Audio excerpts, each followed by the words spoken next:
Welcome to the Raising Values podcast, where the traditional family talks. You can find us on iTunes, Stitcher, and Spotify, and be sure to follow us on Facebook and Instagram. You can support the Raising Values podcast through Patreon. Phil and Gillian are behind the mic, and we hope you enjoy the show.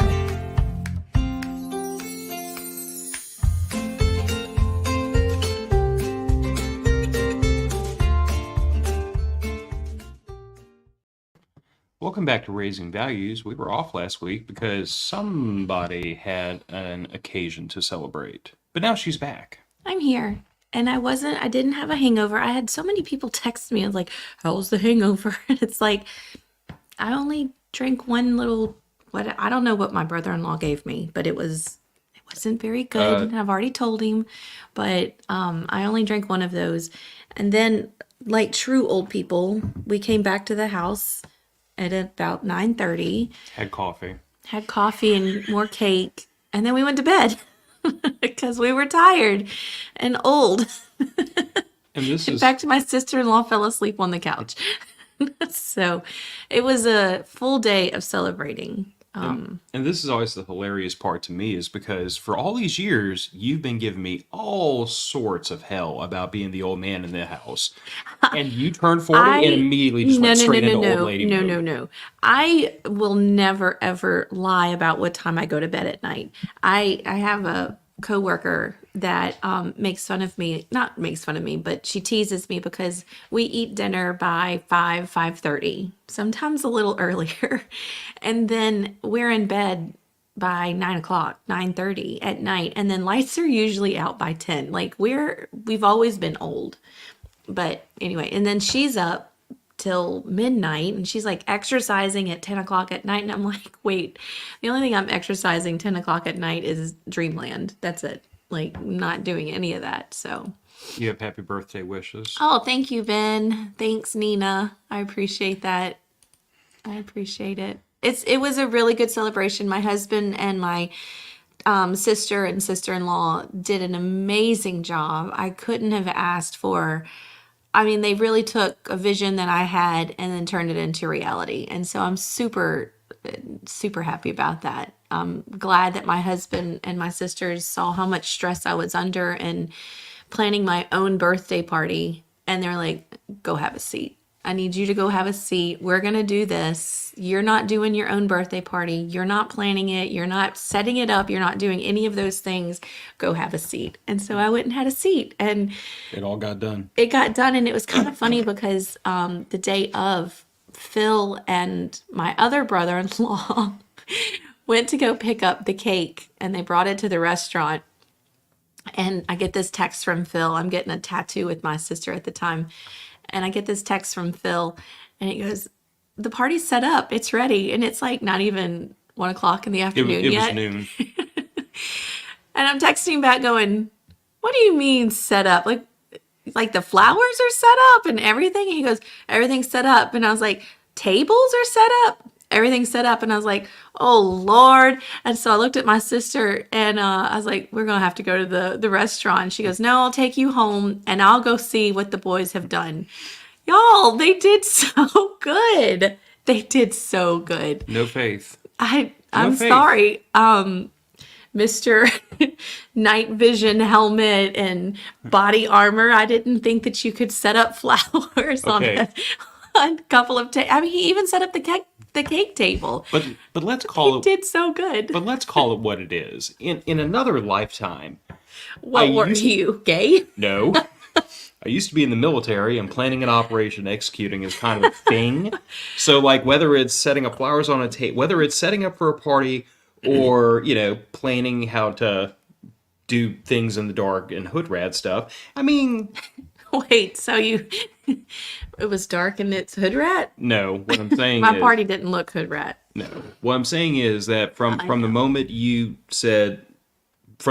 gave me the green light to get involved, it was like 6 days and we had the venue done, the menu done, you and I the invitations. Design and order the invitations, like 90% of the party was done in 6 days. Yeah, in like 6 days. And here I was. I had been stressing for months and looking for help and asking for help. And I wasn't getting any help. And all she had to do was ask me. And then I was told to have a seat. And then in a week, everything was pretty much done. Yeah. Pretty much done. So, but it was wonderful. And I am excited to be 40 and not at all scared of my 40s. I'm actually looking forward to my 40s. I know I've been talking about my 40th birthday on the podcast for quite some time. But it was a milestone for me. I know a lot of people are scared of it. My twin sister was not happy to be turning 40. But she's just a beautiful person and she has nothing to be scared of, although she is already a grandmother. She became a grandmother last year. So Mama up in North Louisiana finally became quote unquote old.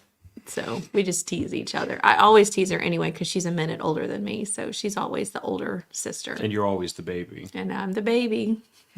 Anyway. So today's episode was one of those. I'm excited for you, Nina. Sorry, Nina's turning 42. That's a milestone. So I'm excited for Nina's birthday. I don't understand. Even though I've never met you. I don't understand why it works out this way, but there are people that are like, there are people that are super excited for the 40s, people that dread their 40s, and then people that like, I guess me, that were just like, the difference between 39 and 40 is what? Well, and I kept asking you, well, what do you want to do for your birthday? What do you want to do for your birthday? And granted, there was a couple of things going on in our family at the time that were... I mean, I was caring for a family member that was recovering from surgery. So right, and not just surgery, heart surgery. So let's just say that a big 40th celebration was just not in the cards for me that year. I had things to do. No, but then any year, I think the most we've ever done for you, I think when you turned 30, we had dinner at Ruby Tuesdays with a cookie cake. And that was the biggest party we've ever thrown for Phil, at least in the 20 years that I've been with him. But I've always been a simple person. Like, what I want for my birthday is I want to spend it with friends. And I want to spend it in a relaxing environment, which for the last, 10 years, I'm a homebody. I'd rather be here in the privacy of my own home with the people I care about the most around me. And that's it.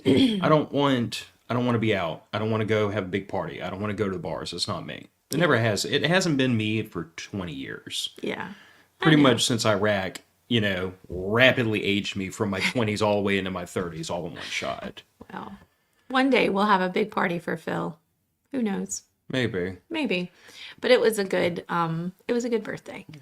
But today's topic. Yes, today's topic. So Gillian came to me the other day with this idea in her head of like, because she and I have both been like very, very independent. We were very independent people before we met.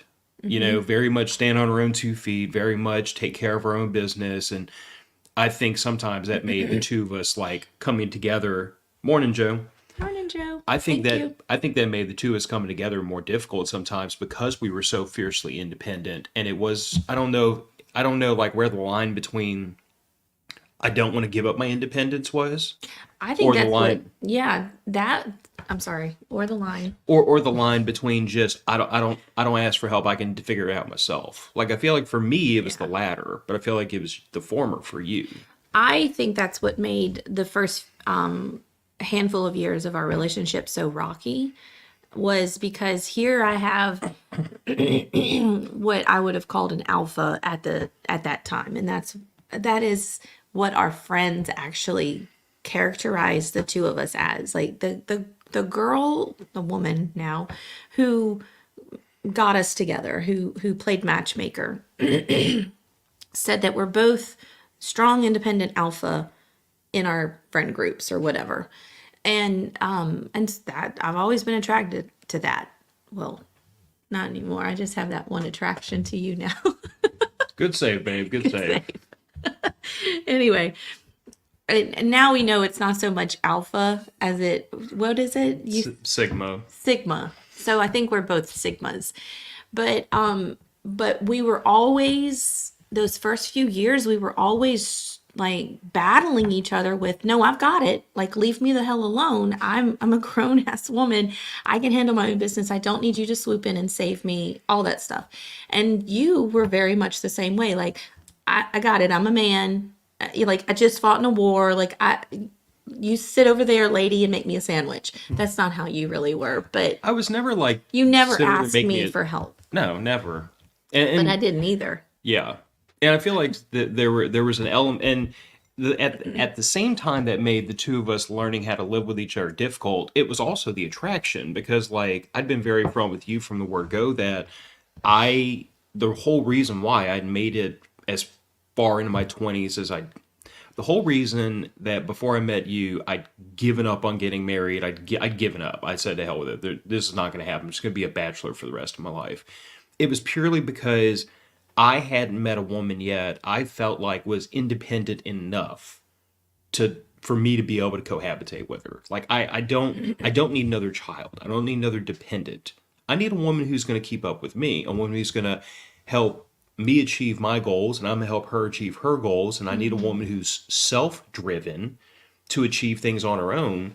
I just, you know how I am, and I wanted a wife that I felt like was going to keep up with me and push me to work harder, not someone that was going to be a constant drain and siphon on my effort and my energy. And I found that in you. And I dated a whole bunch of girls before you that didn't measure up to that. I, on the other hand, was running away from being the caretaker of everyone, taking care of this. And it wasn't like just physically taking care of people, it was Emotional. emotionally taking care of people. And we met right after, it was 2 years after my car accident.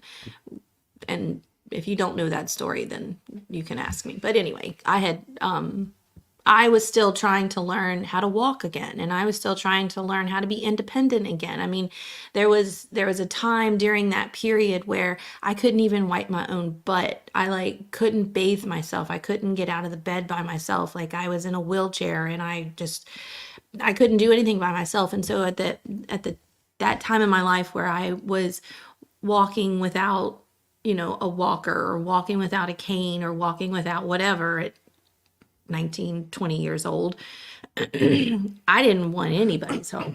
I could do everything by myself. I could bathe myself. I could go out. I could drive. I could do everything by myself. And then here comes Phil. Here comes Here Phil. comes Phil. And I was like, I got this, dude. We got this. But anyway, I don't see myself as being a prideful person. Hang on, I got to think about that. You talk and I'll think. I should have Okay. thought about this before. I don't know. So, Maybe I am prideful. so I think now Gillian reminded me of the saying, pride comes before the fall, and that's kind of where What my dad we used to say. yeah, that's kind of where we fed into this whole thing from that angle of like, there are people who do not ask for help out of a sense of pride, and a certain amount of pride I feel like is warranted. Like you're right to be proud of your accomplishments, you're right to be proud of your independence, but when that pride stops you from asking for help when you really, really, really need it, now we've crossed over into the point where the pride becomes a problem. Like for me, Yeah. and I was talking to you about this the other day, like the way I was raised, figure your own problems out, dig yourself out of your own holes, pull yourself up by your bootstraps. Like I was raised to be very independent. And never because my parents wouldn't help or couldn't help, but because, my dad told me at a fairly young age, like there's going to be a day when I'm not going to be here. I'm not going to be here to help you with your problems. I'm not going to be here to save you from yourself, and you're going to have to figure it out on your own. So, in preparation for that, before we got to that point, because thankfully my parents are both still here, I was taught if you can get yourself out of the hole you're in. Oh, the daughter, our daughter is motioning to us that the cat apparently ejected a hairball in her room. But I was raised that way. Like if you can fix your own problem, fix your own problem. It was never a sin to ask for help if you needed it, but it was a sin to ask for help if you didn't need it. If that makes sense. Like if you're asking for help just because you're being lazy and you want somebody to do it for you, that's a problem. But if you're asking for help because like I've done everything reasonable and rational to fix this myself and I just cannot do it, asking for help is actually like a very mature, very adult thing. Yeah, it's really hard to tuck your tail. And I think that's the funny part is that in my family you weren't tucking your tail if you asked somebody for help if you genuinely needed it, because all the effort you expended before you asked for that help kind of was your absolution, if that makes sense. It's like if I went to my dad right here now and said, "Hey, financially I'm screwed. I need help." If my dad felt like I got myself in this situation by spending money recklessly, he'd help me out, but there'd be a lesson to be learned from this experience. Yeah. And I would deserve it, and he would administer it. But if I came to my dad and said, "I'm here through no fault of my own, I've done everything possible to avoid this, I'm just screwed," there would be no penance, so to say. There would be no, "I'm going to tell you what you did wrong." It's like, no, you did everything I would have done. You wound up here through no fault of your own. Yeah. So there is no tucking your tail. It's just sometimes circumstance gets you. Well, I think, but even then it's hard to ask for help. So my phrase of tucking your tail is, no one, I don't think anyone really wants to feel like they've reached the end of their rope and they have to reach out for help. I don't know, maybe some people do, but I always see it as like I've gotten to the end. I can't do this anymore.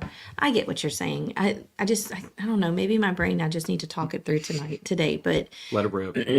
no, I mean, like, I understand and I agree with what you're saying. Like tucking your tail, for some, it's the pride thing. It is, now I really have to swallow my pride and really have to tuck my tail and ask for help. And I think Nina brings up a really good point. And Nina, I'm going to read your comment. And said, "I always had trouble asking for help with my kids when they were little. I felt like I'm the mom. I should be able to do it all." I totally agree with you with that, because that's how I felt in the first, that's how I felt in the first few years of having Piper. But what I think is there, the underlying like thing that is there, is that as moms and even as parents, we're given like, there's so much pressure on us to do and be and be there, do this, do that. You have to be able to do that. When I had Piper, before I even got in the hospital, I had nurses telling me, "Wait, you're going to give her formula? That's not what a mom should do. You should breastfeed." Well, I couldn't breastfeed. And it was like, well, so I struggled with that for weeks about, I got to breastfeed. She's losing weight. I'm not healthy. And then finally my husband was like, "Babe, I was adopted and never breastfed. Like, I was formula from the word go. Like, that was it. And I'm fine."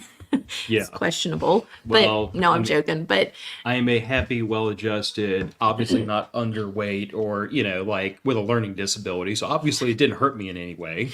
But I think there's so much pressure just that's thrust upon people in different aspects of in their lives and different things that they're, a part of, or where they are in their, what I'm saying? Like, there's just different pressures that are put on people. Mm-hmm. And I agree. I too thought I was failing my husband and my child because I wasn't this textbook mom or this Facebook mom that, there were moments where I wondered when the unicorns and the puppy dogs were going to happen, and when was I going to bond with this child? And I didn't want anything to do with her. Like, her cries sent me into like spirals, and it was just there wasn't this magical moment for me until she was probably 2, a little bit before that. But I think with pride, we have to understand that there's pressures that are put on us,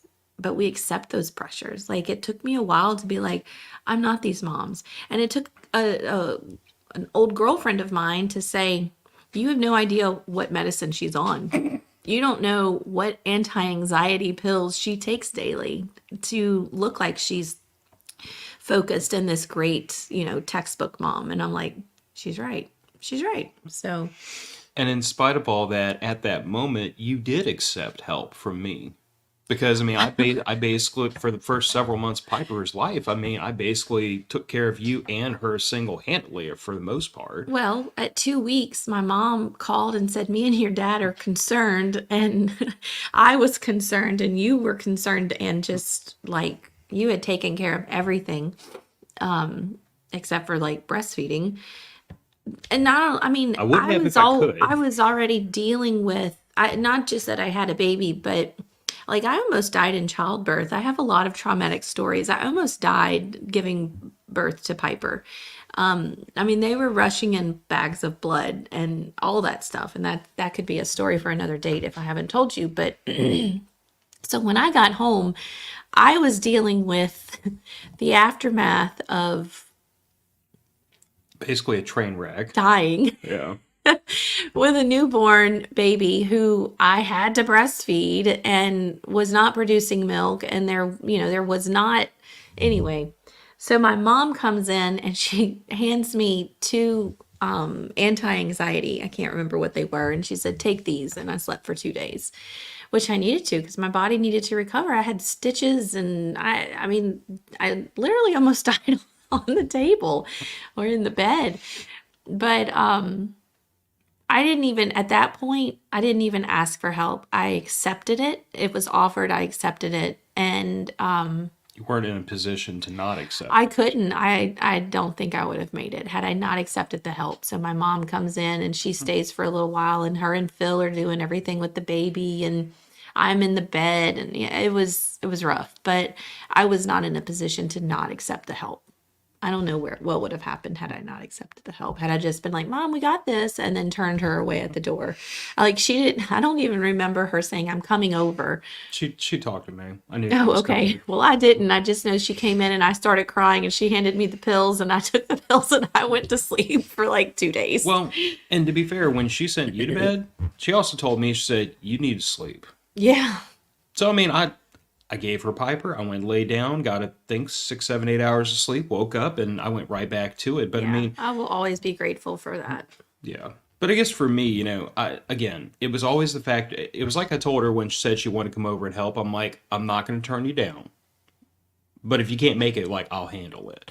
Because I was still in that mode of like, as long as I'm getting like 3, 4 hours of sleep a night, I can keep this up pretty much indefinitely. I mean, we used to joke that being a combat veteran was really good practice for having it, Well, for and having a newborn. I was about to say there were times where I'm sure you thought, damn, I wish I was back in Iraq. This is not as easy as Iraq. I mean, Iraq was easier sometimes. I don't know if I would trade like a year in Iraq versus that first year with Piper. That was rough. Yeah, that was rough. And Nina said, I can't even imagine the PTSD from that alone is so much.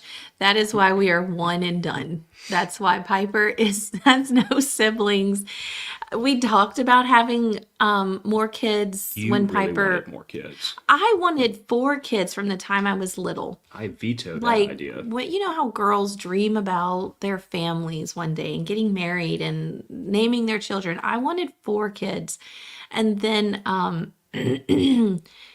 and then we had Piper. And then like 2 years later, I was like, do you want to try for another one? And Phil's like, no, absolutely not.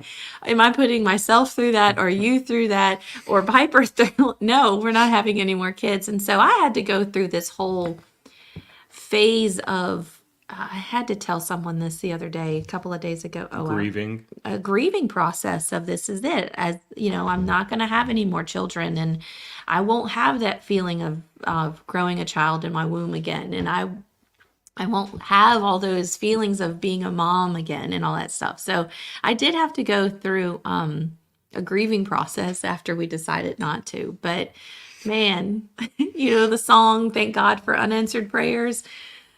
Thank God for those unanswered prayers, for sure.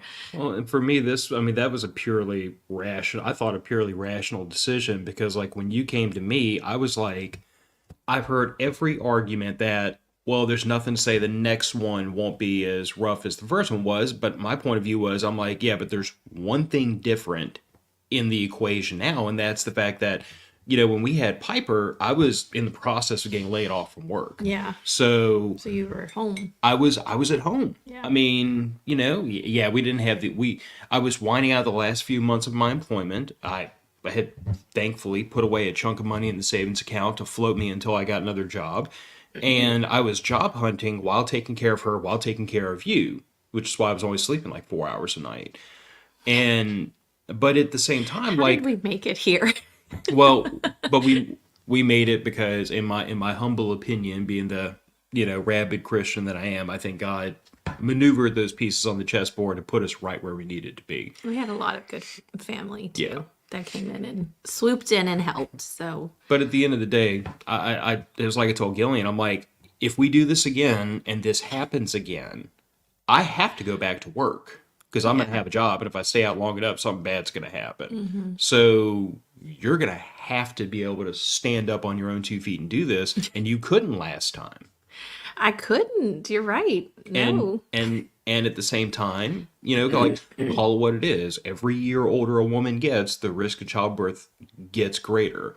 So, like, you were... Well, I was already told that I probably wouldn't be able to have any more children after. But you were, what, 28 when Piper was born? Yeah. And by the time we decided this is it, you were 31, I think, 32? Yeah. So, at that point, I was like...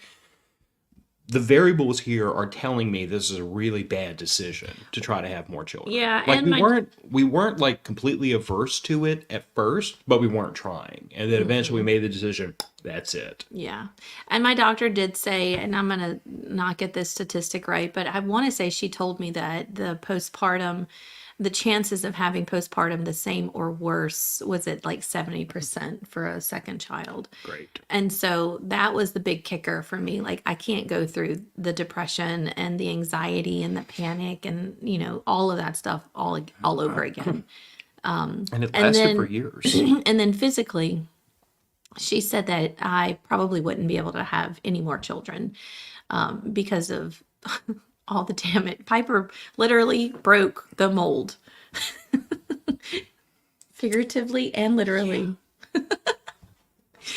Anyway, so that there was that physical aspect of almost dying during the first childbirth and then either having to have a C-section or not being able to get off the table or the bed, whatever you want to say, during childbirth again. So I didn't want to risk it. I wanted my family to have a wife and a mother. So we decided not to. But anyway, I don't know how we got down this road from being prideful. Asking for help. Oh, asking, for help with the baby. So, yeah. Yeah. But there's been a lot of times where I made it to the end and had to tuck my tail and was like, I really need some help. Or when it comes to you, it's more of me sitting in the bed crying, like, and not asking so much for help, but explaining my case so that you'll understand. So the words of "I need help" don't actually come out of my mouth, but you pick up on it enough to know, okay, I'm here to help you. I got you. So that's nice. But as far as like asking for help, I can't remember a time, and it's probably because it's been like so small and not necessarily insignificant, but small times where I've had to ask for help. But in the bigger parts of my life, it was hard for me to ask, but I knew I needed it. I've got one that you probably forgot about. Oh boy, let's hear it. You remember when we were freshly married, living in the apartment, we divided the bills. Because, okay, so as weird as it sounds... We'll get to your question, Joe. Oh. That's a good one. But, we've always had divided checking accounts. We've both always worked. We've both always, like, split things down the middle because that was just, again, two fiercely independent people. Mm-hmm. That was, like, the best way for the two of us to be able to cohabitate was, like, we're going to share responsibility for everything. Rather than... If there's going to be this is your job, then it's because this is my job. And we've always tried to balance things. Like, I told Gillian years ago, if she wanted to be a stay-at-home mom and housewife, I'm like, I can make that happen. We're going to have to adjust some things. We're going to have to live where we can afford to live. We're going to have to be able to live within our means, but I can make that happen. She decided not to, and I said, okay, well then, if you're going to go work, I'll help out with the housework. We're going to split the bills. We're going to do this evenly as possible. But when we first got married, at the time, you were making more than I was, and most of my money was going to tuition because I was in college for a year after we got married, and you were supposed to pay the rent. Mm-hmm. And then there was that month, I think like a couple of days before the rent was due, where you came to me, hat in your hand. Gee, I had forgotten about that, Phil. Tail tucked. Tucked again. And you came to me and said, I can't pay the rent. Like, just was short. Was it, payday was after the rent was coming. You didn't have it. And came to me, and I couldn't tell at the time if you were shocked or mad that I immediately just said, that's fine, I got it.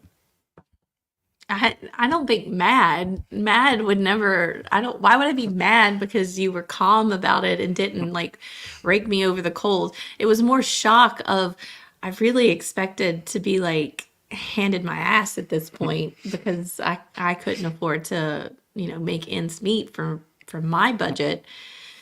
Oh, that was tough. But the good thing that came out of it was because you came to me and said, hey, I need help, and call it what it is. I mean, at that point, the only thing I was spending money on was like gas, insurance, and college. Because I was still a college student, I was working full Yeah. time. I was working 55, 60 hours a week, putting myself through college, but I was still in college.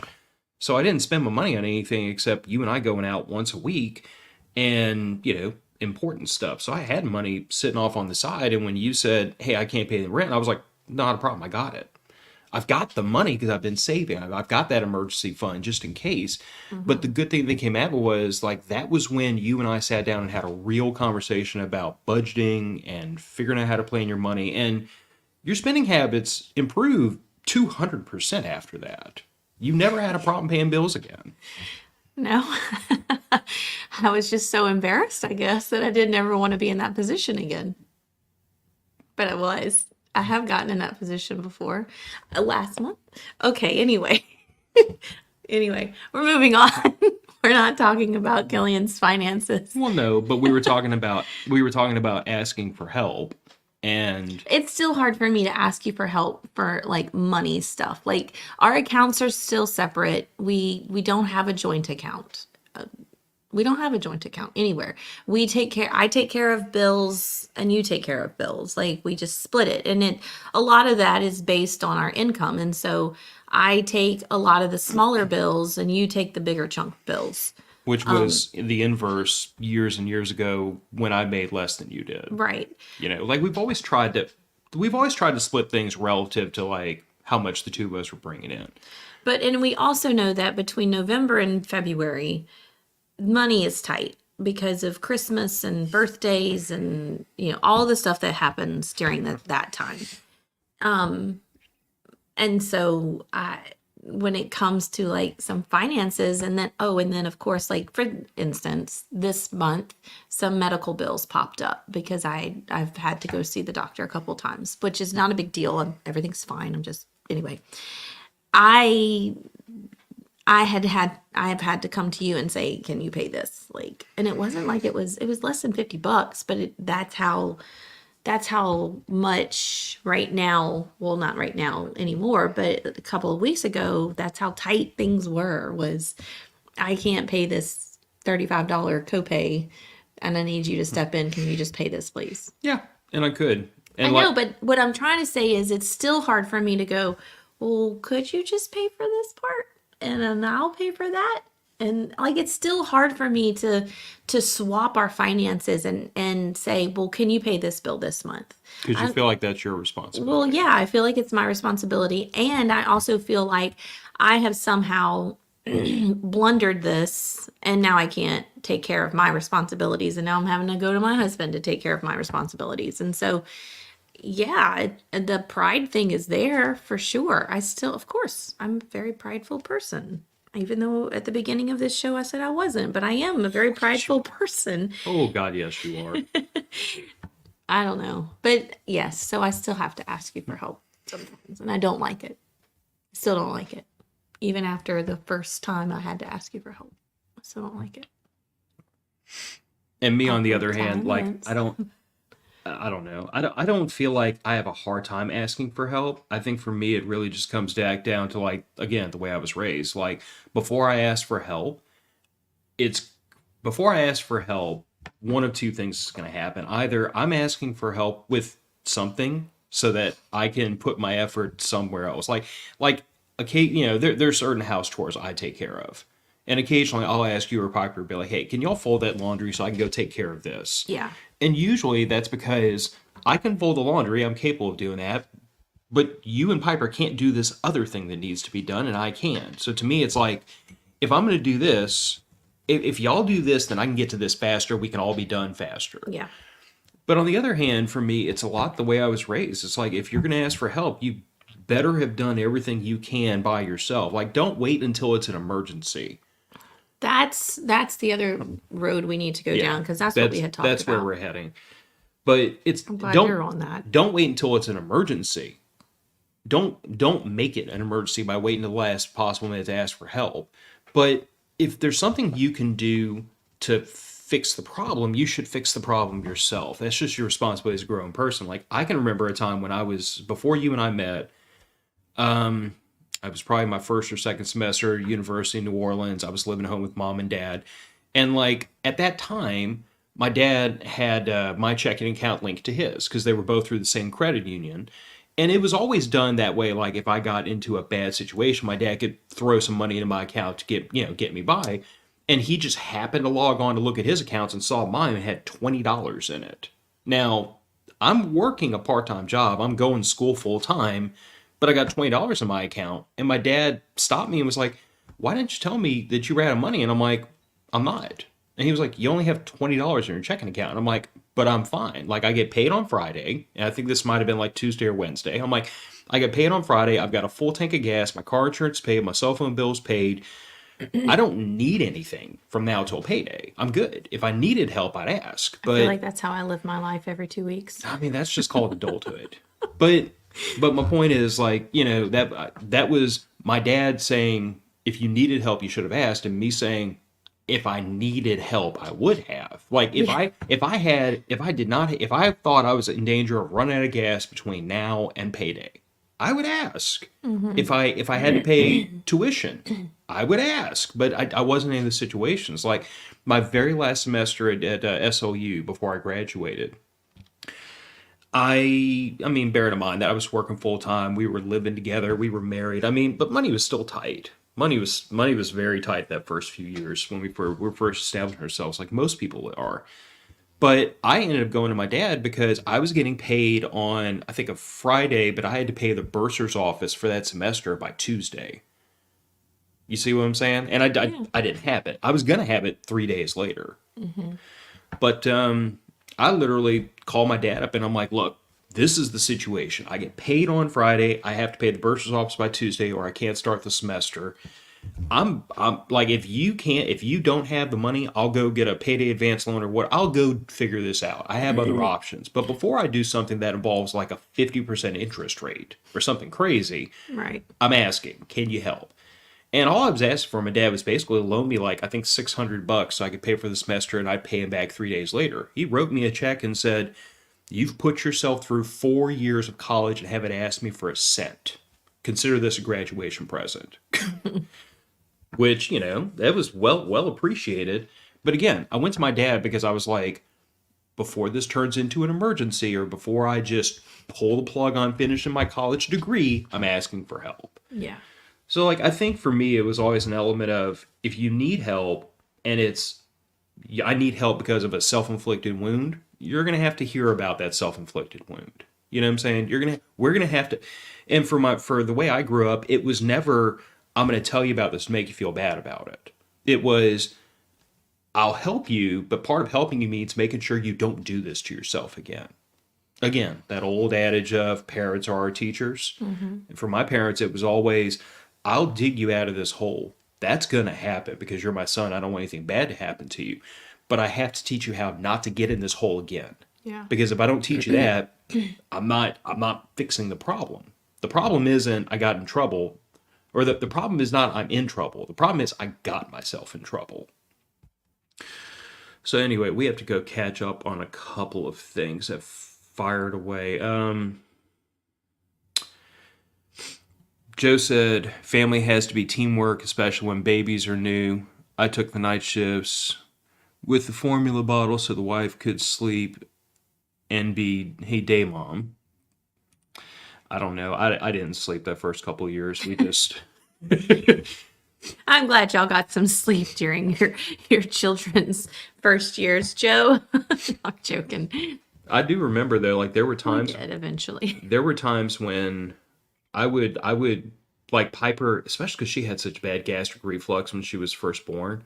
Like there were times she could not sleep laying down. They thought that, I can't remember if they thought that her inner workings were going in reverse, or I can't remember. I know she had to have a lot of tests and they were really hard. And The flap at the top of her stomach that's supposed to keep the food in there when she lays on her side, they thought that may not have formed. oh, okay. Yeah, So I couldn't remember. they were concerned I she might remember need. there being a lot of Yeah. Well, uncomfortable tests that had to happen. yeah. It wasn't pleasant, but there were a lot of nights I sat in that recliner Yeah, she had and to sleep sitting up. I'd sit Piper on my lap, put her head up against my chest, throw a blanket over the two of us, and she would just have her head up against my chest, listen to my heartbeat. She'd be out 15 or 20 seconds. And then, by the grace of God, because the Army taught me to sleep anywhere, I would sleep sitting up. Mm-hmm. And I'd get 3-4 hours of sleep. And then when it was time to wake up in the morning to go to work, I'd go put her in bed next to you, and I'd get ready and I'd go. Yeah. But anyway, Joe asked, did you ask for help after the storm or did help just show up? And I don't know. I just, from I my remember. perspective, I just know that the help arrived. So, the help did just arrive. Some of the help did just arrive. And we have, like, my sister, and Andrew, your co-host for Matter of Facts, to thank for that, because they were in constant communication because once we lost cell service and nobody had heard from us, and the last thing that I had posted on Facebook was that trees were falling around the house, which they were, because I can't remember if The woods tried to swallow us. yeah. But Gabriel had then decided, as soon as it was safe enough to come down, that they were coming, and we knew that that was happening. Like, they had already packed up their trailer and they were coming. But I called, I can't remember the church. There was a church that came from There was a Mormon church from Alabama. the Mormon church from Alabama. I called that morning as soon as we, were able first light and to see how much damage there was. I called that morning to get our name on a list for them to come help us cut these trees down and get them off the house and all that stuff. And then your sister and brother-in-law and nephew and 2 nieces beat them here. Yes, because at that point I think there was quite a list. Oh, God, But yes. as my sister is pulling away, and all the tears of their leaving, and now we have to deal with this whole thing, this mess by ourselves, the Mormons pulled up and they finished off everything that we had left. So they moved the rest of the tree out and put it in the woods, and they had it done within like 20 minutes. Like, the house was clear, and the pile of tree in the front yard where it was supposed to go was, probably a story high, and it was taller than the house. And To be fair, I mean, we'd done 90% of the work before Micah and Gabriel left. yeah, but in that instance, the help was already on the way. But then I did call and ask for help, because there was no way we were going to get these trees off of our house by ourselves. Like, we couldn't even walk out the front door or the garage because the trees had blocked everything. So we needed help. And so I was not prideful at all at that point. It was like, no, my husband can't do this, and I can't do this by myself either. So. No.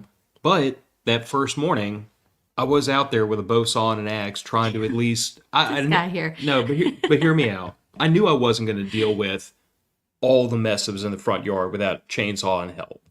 But I was at least trying to cut enough to, like, get your Jeep out of the tree so that I knew that we had that available if we needed to get out of the area. Yeah. And I was also trying to cut that chunk of the tree back enough that we could at least get in and out through the garage. Yeah. Because, like, otherwise we were having to go out the back door and walk around the side of the house. So, I mean, again, it comes down to, we asked for help because we needed help.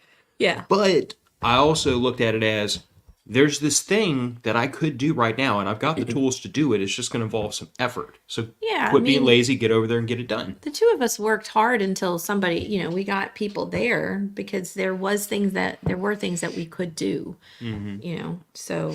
And like Andrew pointed out to your sister when he was talking to her, like, Andrew was because Andrew and I had this conversation later, and he said, I told Gabriel, I'm not worried about Phil and Gillian being able to provide for themselves. I'm not worried about them having food or water. I'm not worried about any of that. I'm worried about the heat.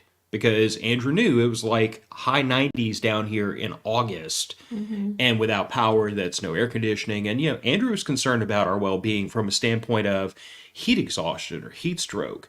But Andrew knows who I am. We've known each other 8 years now. No, since 2016? Yeah, 8 years. He and I have been friends. And he knows that, like, yeah, Phil's got water, Phil's got food, Phil's got what he needs to cook with the power out and the grid down. Like, we had all that. So again, I feel like it's one of those situations of like, we had done everything we could ahead of the storm to prepare for the fallout. My blind side was in all my years of homeownership, I had never needed a chainsaw before because if ever I needed to cut something down, a bow saw or an axe or a pole saw would have done the job. But what we woke up to the next morning was not going to be dealt with without, it turned out 2 chainsaws and 4 strong backs Yeah. to get it all cleared. So anyway, Stuart is messaging me on Signal, so I have to go see what Stuart is saying. I don't know. It's probably something about the show and now how we have to start over. but he's not in the chat. I know. I don't know where Stuart is, but anyway. Anyway. But yeah, as far as what we were talking about earlier, and we talked about this yesterday, is probably what we need to get into before we round the show out. But, there is that. Gillian and I have had this experience with various people, and we don't do this, but it's been done to us where somebody will wait till something is an emergency before they just happen to mention, oh, by the way, I'm screwed. Yeah. And then there's that part of Phil's brain that kicks in that says, if you'd have told me this like a week ago, this wouldn't be an emergency. We could have dealt with this in a reasonable fashion rather than this turn into a jump through your butt session to hurry up. And so, like, I feel like, there's a balancing act here. If there's something to be said for, this might be painful, but I can work this problem out myself. And if a person says, I can work it out myself, I'm content to let them work it out themselves, because that's what I would want as a grown man. If I say I've got it, back up and let me handle it. If I ask you to help, I'm going to tell you exactly what I need to help. But I'm also going to be open to like what you. If I come to you and I say I cannot fix this, then I am wide open to whatever you think needs to be done because I can't fix this. I can't take care of this myself.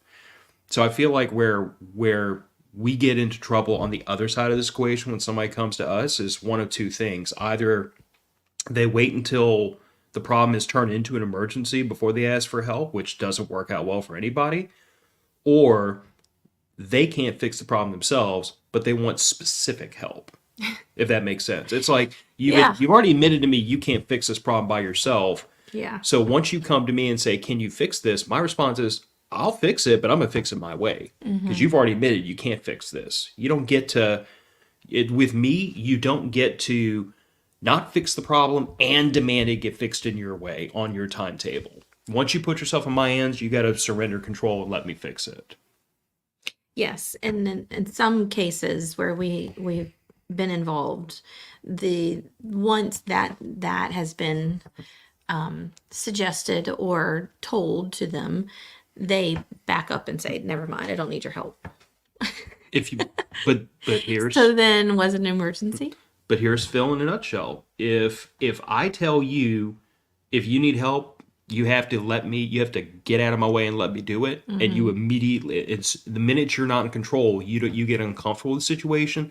That just tells me you could fix the problem or live without it. Yeah. You're not asking out of a need. You're asking because you just don't want to do whatever it takes to fix the problem. Or in this case, Pride. You don't want to expose how you got into that problem. Because then I'm going to demand that you not get into it again. Yeah. Because again, the way I was raised. Yeah. If you put yourself in a bad situation and you ask for help, there's going to be a lesson attached to this. It's going to be expected that when I help you out of this situation, you're not going you're not going to turn around and put yourself right back in the same situation. Like, if you fall in a hole and I throw you a ladder and I pull you out and then you jump straight back in the hole, the second time I'm going to let you stay in the hole. Because now you've just convinced me that there's no amount of effort I can expend to fix this problem. Because the problem's not you being in the hole. The problem is you jumping down into it. Yeah. And if you're not willing to fix that problem, I can't help. So I think that's where, like, you and I have been on the other side of this, where we've dealt with very prideful people who won't ask for help because they don't want to have to admit they caused the problem themselves. And they don't want to hear you have to change your behavior to avoid being here again. And then you and I are left with not many other options other than, I can't help if you won't let me help. You don't want to be helped, because my version of help is prevent you from hurting yourself in the future. Your version of help is stop the pain right now, but I'm going to hurt myself again later. Yeah, I'll do it again. I If you can't can just abide get by me that. out of this problem now, I'll tell you that I'll do better, but then, do it again. Yeah. Kind of reminds me of an addict. Well, I was going to say, like, we did have that experience with a family member that was an addict, and there came a time when I told you, I'm like, this is because them asking us for money has become a pattern of behavior. So if they want a loan or whatever they want to call it, I want to see their finances to figure out where all their money's going. And the minute you threw that up, they broke contact. They wanted no part of me digging into their foot, because I mean, call it what it is. We know. I know. It's the line of work I was in for a lot of years, though. Like, if you let me crawl around in your finances, I'm going to figure out where your money's going. Yeah. You probably don't want me looking at your finances, as a matter of fact, because if you think you're hiding something, Why it'll do you get think found. we have separate accounts? We have separate accounts because, I don't want you to see where I'm spending my money. and as long as you can Because pay, I know that you're going to be like, why is there a 6 charge to Amazon this week? as long as you can tell me that you are sticking to your budget, then I trust you. I am sticking to my budget. You're not lying to me, are you? No, no, no. Anyway, pride. Pride. I'm good.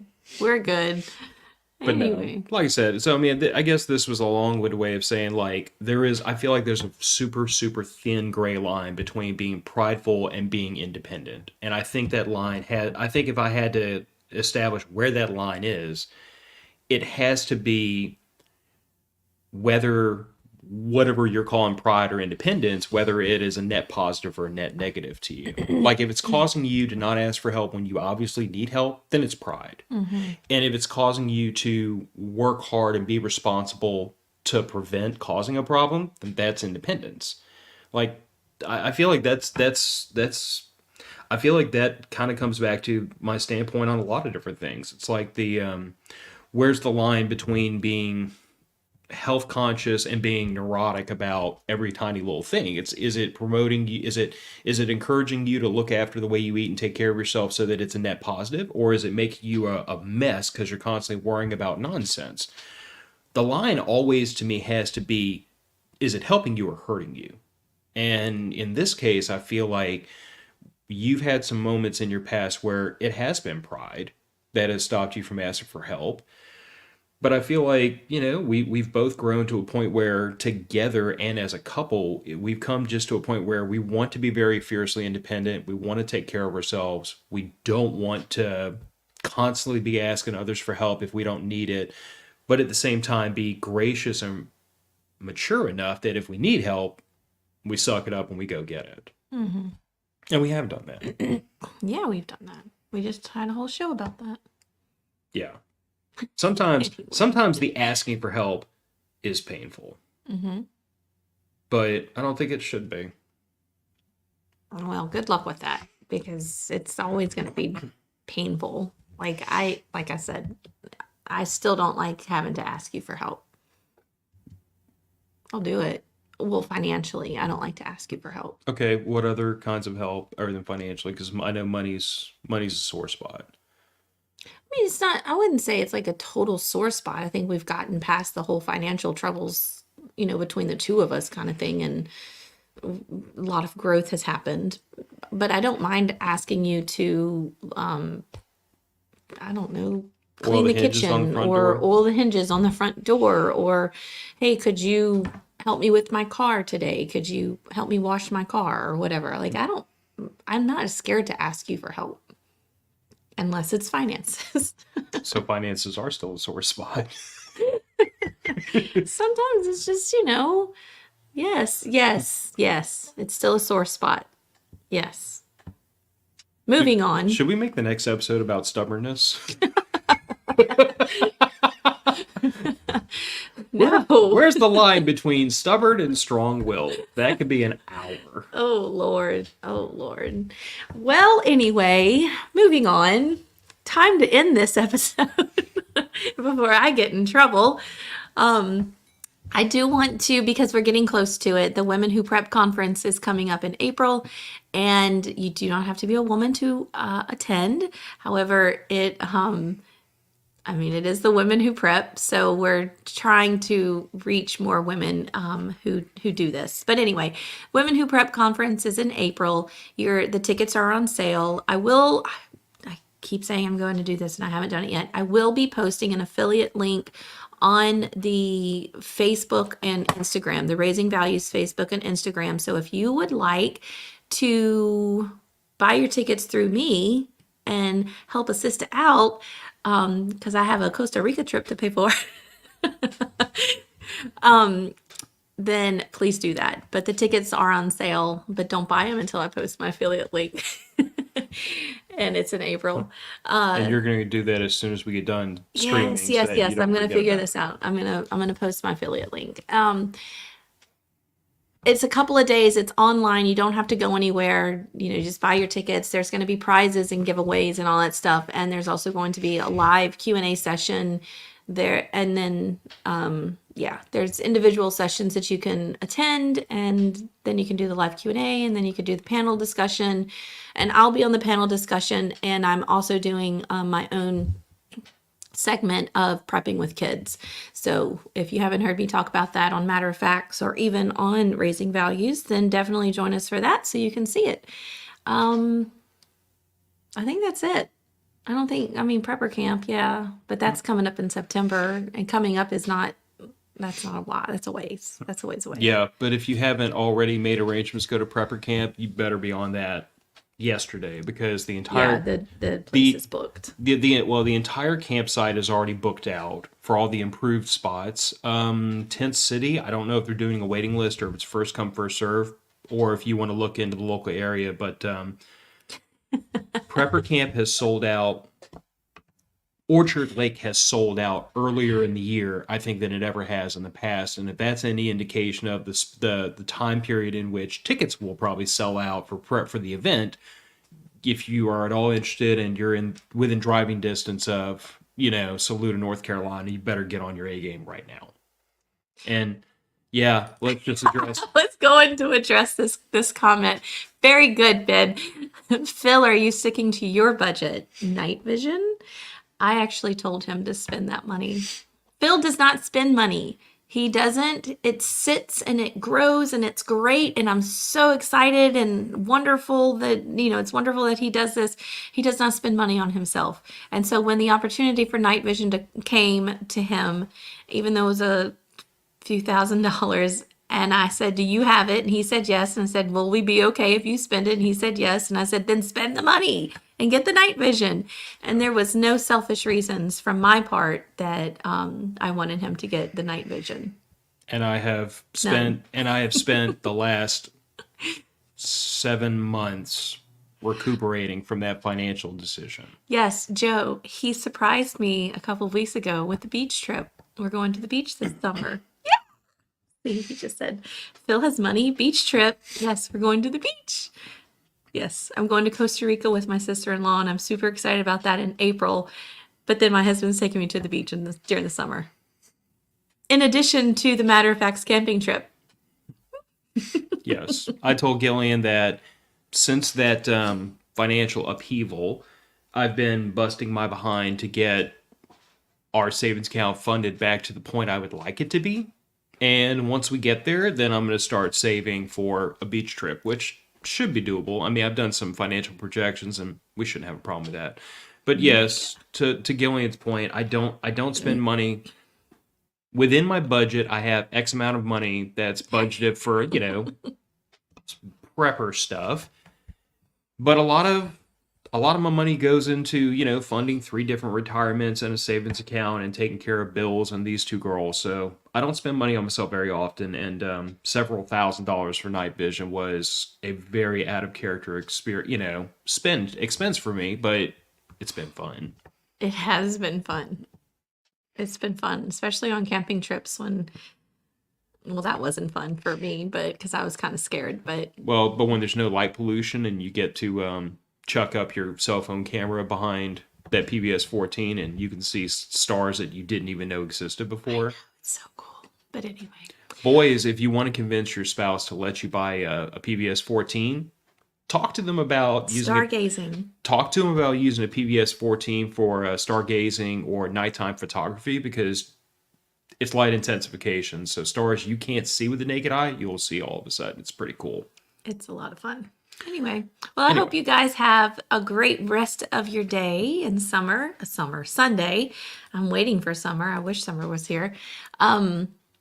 Yeah, I think that's it. Thank y'all for being here and being a part of the comment section. I love, love, love it. I always say that, so keep it up. But we will see you next week. Have a great week. And yeah, thank you. I don't know. I'm awkward. What do I? I don't know how to begin or end a show. Ask for help if you need it. Don't be prideful. See y'all in a week. Bye.